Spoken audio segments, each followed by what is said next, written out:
système, Jonathan? Ouais, salut Bart. Salut. Bonsoir, Jonathan. Alors, Jonathan, on va être transparent et pas du tout malhonnête. On s'est chopé aujourd'hui sur Twitter parce que je t'ai trouvé justement implicite dans tout ce que tu racontais via tes tweets. Juste avant de te donner la parole, je voudrais juste montrer ce qui a mis le feu aux poudres, puisque j'ai pris le temps, et pour être transparent, de faire une capture d'écran. Vas-y. Aucun problème. Bien sûr qu'il n'y a aucun problème. Bart, faut infiltrer son émission en faisant semblant qu'on veut faire l'éloge de Genesio, en off, coup de Trafalgar, en live, une analyse la plus pointue possible en quelques secondes, car on sera naturellement coupé. Donc la première chose, c'est que jusqu'à preuve du contraire, tu es en direct dans l'émission, et que je vais te donner la parole maintenant pour que tu m'expliques, pour commencer, ce tweet, et ensuite tu parleras de ce que tu veux. Bienvenue. Exactement, merci de me donner la parole, Bart. Pour commencer, déjà, en fait, ce qui m'a un peu agacé tout à l'heure, c'est quand j'ai vu ta réponse à un autre tweet d'un supporter qui donnait simplement son avis sur le cas Genesio. Tu as répondu de façon, on va dire, assez méprisante. Donc forcément... Jonathan, je vais te laisser la parole. Je t'ai simplement demandé de m'expliquer ce tweet. Après, tu pourras parler du reste. Okay, juste ce tweet qu'on va remontrer à l'antenne. Alors, c'est une réaction impulsive, un comportement que j'ai trouvé inapproprié pour un animateur qui était censé, on va dire, être neutre dans l'animation en tout cas, et ne pas normalement être partisan. En gros, tu expliques que tu dois donner la parole à tout type de supporters, et après, dans ton émission, tu accueilles tous les supporters, tous ceux qui ont un avis différent, et sur Twitter, là, tu critiquais un des avis des auditeurs, que peuvent amener un auditeur dans ton émission. Donc c'est ça que je comprends pas. Mais alors pourquoi tu envisages d'infiltrer cette émission et faire un coup de Trafalgar, alors qu'en définitive, tu as juste à téléphoner et passer en direct? Alors, effectivement. Alors, tu vois ce que je te propose? Bon, peu importe. Non, mais réponds à ma question au moins. Parce que c'est trop facile si tu réponds pas. Oui, d'accord. Alors, tu peux passer en direct, alors pourquoi? C'était probablement un tweet très impulsif, mais honnêtement, c'est pas ce dont j'ai envie de dialoguer. Je pense que j'ai appelé et on était d'accord. C'était pour parler football. Donc là, donc on parle plus de ça. Dans l'émission. D'accord. Ok, mais j'ai noté. On t'écoute. Bon. Ok, très bien. Moi, je voulais réagir un peu à ce qu'a dit le précédent auditeur par rapport à Ndombele, Memphis, qui avait parfois un peu de nonchalance, qui sont parfois un peu réguliers. On a des résultats un peu réguliers, mais en fait, ça serait bien d'aller un peu plus loin dans l'analyse et d'aller chercher à comprendre pourquoi on est si inconstant. Moi, ce que j'aimerais faire remarquer, c'est que depuis août 2017, Bruno Genesio a changé de philosophie de jeu. C'est-à-dire qu'avant, il s'était un peu inspiré de ce qu'avait fait Fournier, Garde, avec un football très offensif, où on implique beaucoup de joueurs devant. Et par la suite, lui a constaté, à la suite de la saison 2016-2017, où on finit 4e à 11 points de Nice, donc on va pas se cacher, c'était un échec monumental, derrière un club qui avait entre 4 et 5 fois moins de budget que nous. Il a remarqué qu'on n'arrivait pas... Qui est leader en Angleterre et avec quel budget? C'est en Angleterre, là? Ouais. Qui a le plus gros budget en Angleterre? C'est Manchester City, je pense. United, ça doit. Qui est leader? Là, c'est Liverpool. Ok, on continue, Jonathan. Je t'écoute. Ok, très bien. Je vois pas trop le rapport, mais pourquoi pas? Le rapport, c'est que tu es en train d'expliquer que si on a un gros chéquier, forcément, on doit être devant les autres. C'est ce que tu viens de dire par rapport à Nice. Alors non, c'est pas tout à fait ça. Non. C'est ce que tu viens de dire. Je dis juste que quand il y a une différence très notable, et là on parle d'un club qui a 50 millions de budget contre 250 millions de budget, là on parle pas de la même chose. Ça veut dire que... City, c'est 1,2 milliard par exemple, de budget. Oui, oui, d'accord. Mais là, on est dans des sphères où c'est des équipes qui peuvent recruter et qui ont des besoins tellement énormes qu'après, à partir d'un certain seuil, le budget c'est important, mais après c'est la stratégie qui compte. Mais bon, bon, ok, d'accord, c'est un détail. Ensuite, là où je voulais en venir, c'est que la philosophie de jeu de l'Olympique Lyonnais, donc, qui a changé depuis août 2017. Bruno Genesio a une idée qui est tout à fait honorable, c'est étant donné qu'il avait remarqué qu'on perdait beaucoup de ballons et qu'on prenait beaucoup de buts en contre-attaque, il s'est dit on va jouer moins bas et on va plutôt contrer les équipes avec des joueurs qui savent faire ça. Et donc le mercato était judicieux parce qu'il allait chercher des joueurs comme Traoré, comme Mariano, comme Ndombele, comme Mendy, Memphis un peu plus tôt dans l'année 2017, pour justement appliquer cette stratégie-là. Sauf que on a remarqué, alors le point positif, c'est que l'OL s'est avéré être beaucoup plus fort que par le passé face aux grosses équipes du championnat, c'est-à-dire les équipes qui arrivent à avoir la possession. Donc on parle de Paris, on parle de Marseille, on parle de Monaco notamment. Et par contre, on a retrouvé une équipe totalement, on va dire, impuissante face à des équipes qui jouaient beaucoup trop basses, face à des blocs bas. Alors ça forcément, c'est un problème qu'on parle depuis maintenant 1 an et demi. Et le constat est simple, c'est que depuis 1 an et demi, on n'a aucune progression sur ce plan-là, et c'est pourtant face à ces équipes qu'on perd le plus de points en championnat.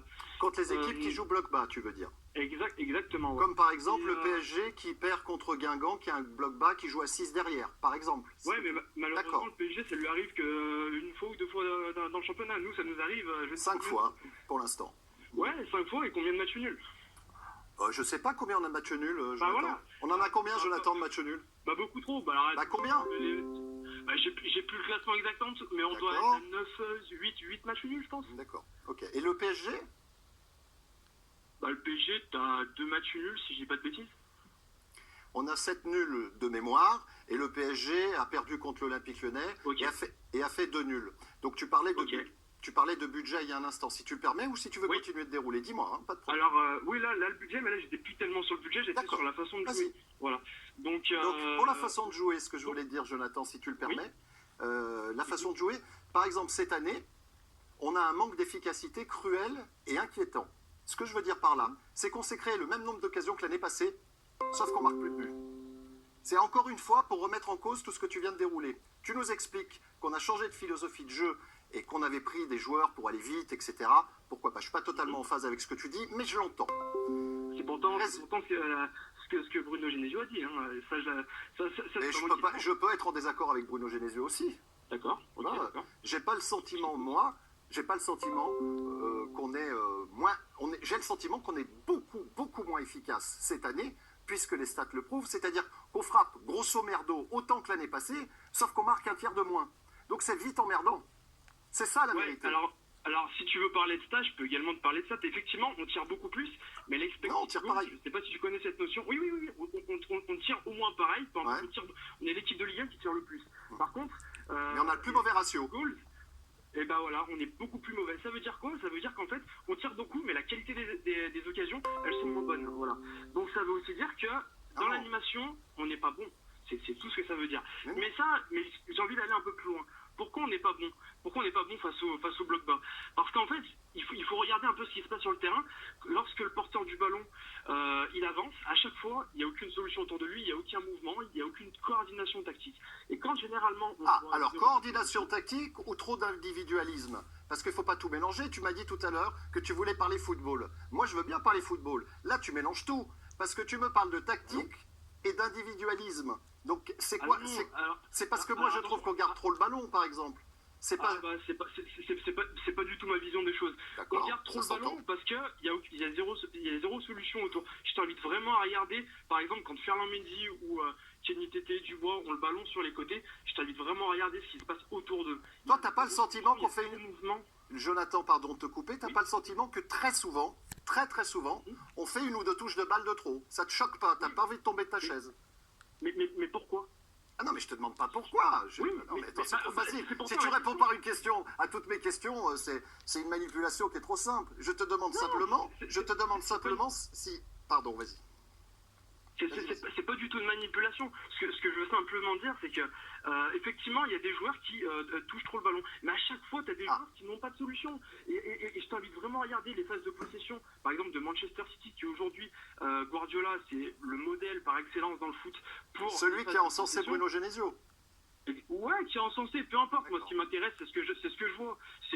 Moi, c'est ce que j'entends. C'est pas les discours médiatiques qui vont m'appâter. Simplement, voilà, ce que je constate, c'est que quand je regarde Manchester City, quand je regarde leur phase de possession, je vois des joueurs constamment au mouvement autour. Mais pourquoi ils sont au mouvement? C'est pas parce qu'ils sont plus motivés qu'à l'OL, non. C'est parce qu'ils ont un plan bien précis à appliquer. Parce que forcément, ça... Et c'est quoi le plan bien précis à appliquer, alors, selon toi, avec ce mouvement? J'y viens. En fait, c'est des partitions qui sont à apprendre et c'est presque du bourrage de crâne en fait à l'entraînement. C'est pas des choses qui sont forcément très intéressantes à travailler. Mais en fait, chaque joueur, normalement, il doit savoir que selon la situation, selon où est placé leur coéquipier avec le ballon, ils savent que tel ou tel joueur va devoir faire l'appel dans cette direction ou autre. C'est des choses qui s'apprennent, c'est du bourrage de crâne, c'est des choses, je ne sais pas si tu as eu l'occasion de lire un peu rapidement des extraits du livre de Guardiola, mais c'est ce qu'on retrouve à chaque fois. C'est qu'en gros, chaque joueur a une partition répétée. Et moi, je suis désolé, quand je vois l'OL depuis au moins 1 an et demi, en tout cas depuis que Genesio a piqué une nouvelle philosophie, je suis désolé, mais j'aimerais bien voir ça, mais je ne vois pas ça. Et donc j'en viens un peu à ma conclusion, c'est à partir du moment où Genesio n'est pas capable de régler le problème majeur de l'Olympique Lyonnais depuis 1 an et demi, comment cet entraîneur pourrait être prolongé dans ces conditions? J'ouvre le débat, chacun est propre à se faire sa propre idée, mais pour moi ça me semble inconcevable. Et si je peux juste rajouter un commentaire, je ne sais pas si Bruno Genesio verra cette émission, mais simplement, je lui dis bravo quelque part d'avoir accepté un défi qui n'était pas forcément simple, c'est-à-dire de reprendre les rênes d'un club, de son club de cœur. La mission est haute, on sait à l'Olympique Lyonnais il y a beaucoup d'attentes. Maintenant, j'irai un peu dans la même continuité que le message des Bad Guns en fin de saison dernière, c'est clairement, on sait que c'est un supporter de l'OL, son amour pour l'OL l'honneur, mais s'il te plaît Bruno, si tu veux vraiment le bien de l'OL, pars par la grande porte plutôt que de continuer et que quelque part le climat soit toujours plus pesant et que on en vienne à devoir peut-être faire perdre du temps sur Jonathan, mais Jonathan, t'as pas l'impression de manquer un poil de recul ou d'humilité, j'ose pas, mais non. Parce que tu considères que comme toi, tu as le sentiment qu'une majorité, une petite majorité, peut-être 20% ou 25%, ne supporte plus le coach, eh ben c'est l'opinion publique. Et c'est là, Jonathan, où tu te trompes. Et vous êtes nombreux à vous tromper. Laisse-moi, Jonathan, je t'ai laissé parler. Vous êtes très nombreux à vous tromper là-dessus. Vous n'êtes pas l'opinion publique. Alors, arrêtez de vous mettre ça dans la tête.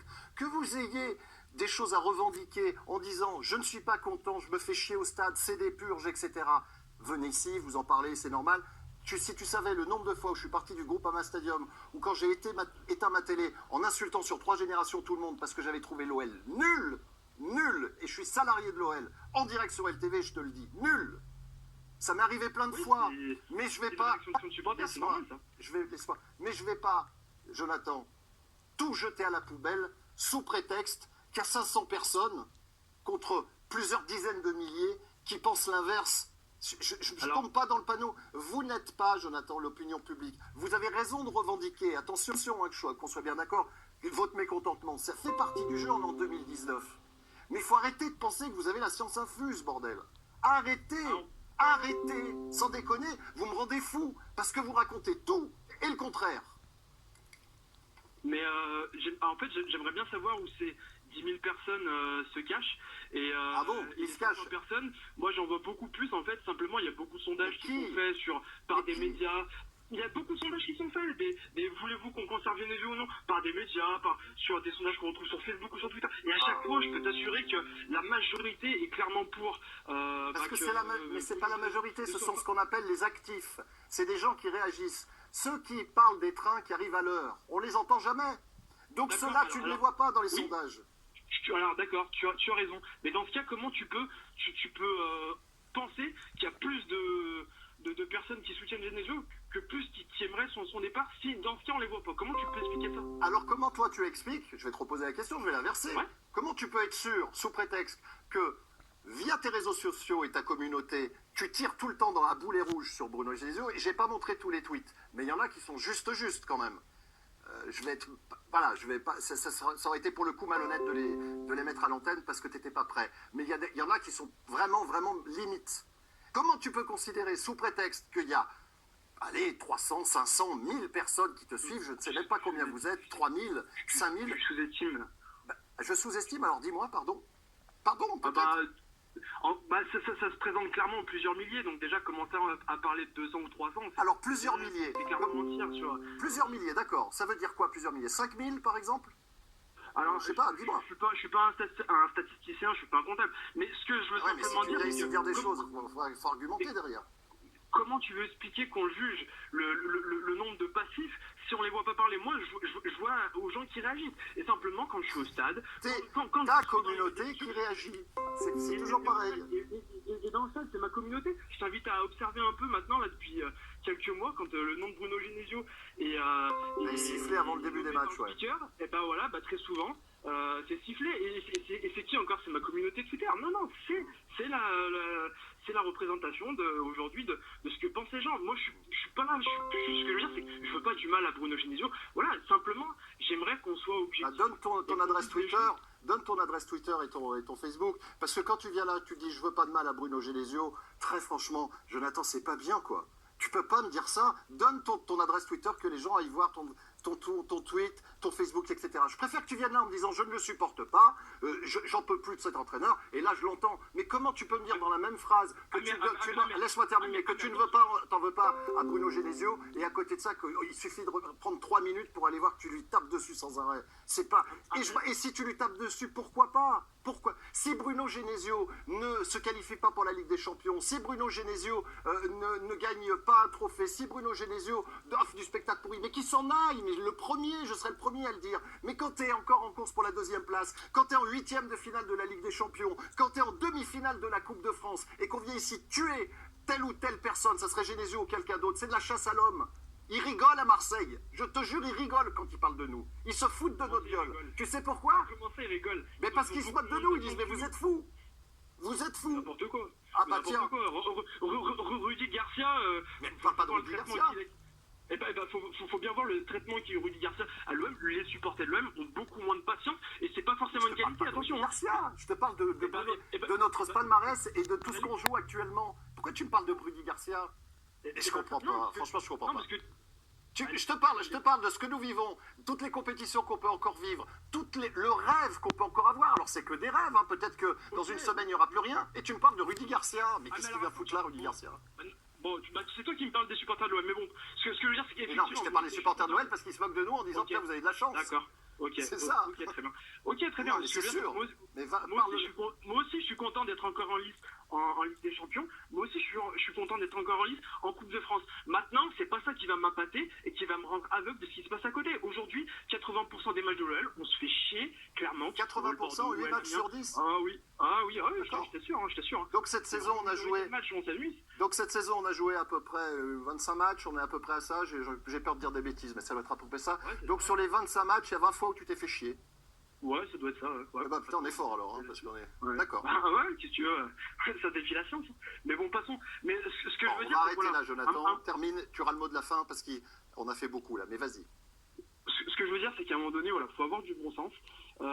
Effectivement, quand j'ai dit que je voulais pas du mal à Genesio, moi, tout ce que je demande, c'est que Genesio puisse partir par la plus grande porte possible. Là, le problème, c'est qu'en fait, plus on temporise, malheureusement, et plus le climat va devenir pesant autour de lui, et c'est dommage, voilà. Mais le climat, et ça sera le mot de la fin, Jonathan, le climat pesant, etc., tu l'arroses tous les jours pour qu'il pousse. C'est de la même manière que le tweet, quand tu dis on va faire un coup de Trafalgar à Barthes, on va le piéger en direct avec son standardiste, et puis après, on va envoyer du lourd. C'est pas bien. Parce que t'es venu ici, t'as parlé en direct et je t'ai pas coupé. On a débattu, on s'est pris le bec. Oui, bon, après, c'est pas grave, c'est que du foot. Hein, et puis, ça me fera rire demain. Et même ce soir. Mais tu vois, c'est pas bien. Ce qui est un peu dommage, c'est qu'on peut pas débattre vraiment sur le fond. Et là tu t'attaches à des choses de forme. Et au final, là, tu vois, je t'ai abordé des éléments et tu m'as dit, oui, mais les joueurs sont trop individualistes, mais tu cherches pas à vraiment aller dans la profondeur. Si tu regardes les matchs, tu verras que les joueurs ne sont pas juste individualistes. Non, ils ont besoin d'être guidés, simplement. D'accord. Écoute, j'ai pris bonne note. Finalement, lorsque les joueurs ne donnent pas le ballon, c'est forcément de la faute de tel ou tel coach ou de tel ou tel dirigeant. Bah si, c'est ce que tu viens de dire. Dans ce contexte-là, oui. C'est ce que tu viens de dire. Donc, dans le contexte actuel, c'est évidemment de la faute de telle ou telle personne. Bonne soirée et tu reviens dans cette émission quand tu veux. Après le boulot et avant le dodo, c'est ON Night System.